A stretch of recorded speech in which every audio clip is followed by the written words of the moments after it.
Hi folks, Damon here. So I want to go over a few new things that have been released in EMR Studio the past month. It's been pretty busy. The first thing I want to touch on is that you can now authenticate with IAM into EMR Studio. So previously we just had AWS single sign-on and you had to set that up before setting up your studio, but now you can just log in with standard IAM based authentication, or if you're using IAM Federation, you can go ahead and use that as well. So let's take a quick look at what that looks like. If I hop over here to my console, you can see EMR Studio up there. And when I click on Get Started, that'll pop me over to my EMR Studio setup.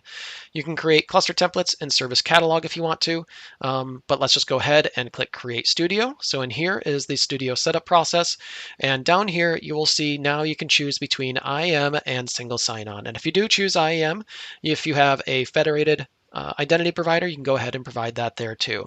I've got another video that if you want to check out, I go through this entire process of creating your studio and setting it up with IAM, so go ahead and check that out. But I just wanted to quickly show how you can do that when you're getting your studio set up. The next thing I want to touch on is we also recently announced cluster auto-termination in EMR. So if I go back to my EMR cluster and say Create Cluster, what you'll see down here is there's a new checkbox for auto termination. So if you select that, you can terminate the cluster after it's been idle for a certain amount of time. If there are no Yarn applications, there's no EMR Studio users connected to your cluster, or the HDFS and the HDFS storage is under 10%, we'll go ahead and shut that cluster down for you. So you can do anything from just a few minutes all the way up to 24 hours. So that's pretty awesome if you want to spin up a cluster and have it shut down automatically when folks are done using it. And then finally, we also announced support for multi-language Jupyter-based notebooks for Spark workloads. So this is pretty sweet as well, because now you can switch between Python, Scala, R, and SQL in the same notebook. So let me show you what that looks like.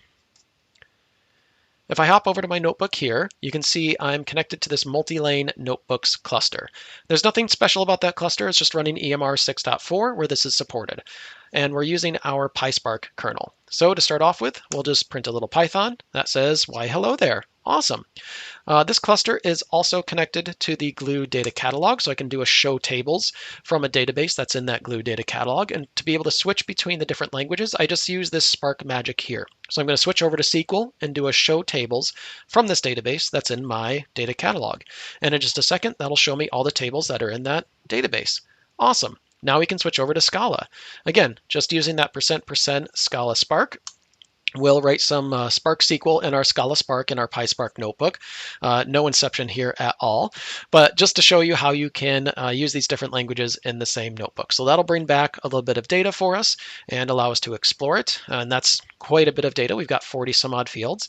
So let's slim it down a bit. We can switch over to SQL. So we use %% SQL, and we'll create a temporary view inside that filters that down by the state of Washington, as well as just pulls out 4 columns. Then we can switch back to PySpark and we can execute some Spark SQL in PySpark, and that'll just do a select star and show us that table. And we can do a little bit more, advanced PySpark in there. We can do a group by and count and order to get some more insight into the data.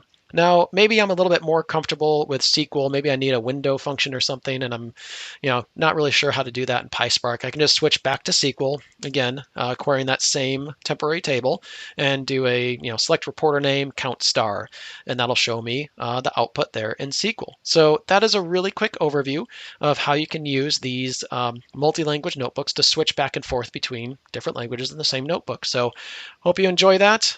Those are 3 new things that have come out in the past month. Just wanted to let you know, and I hope you have a great day. Bye.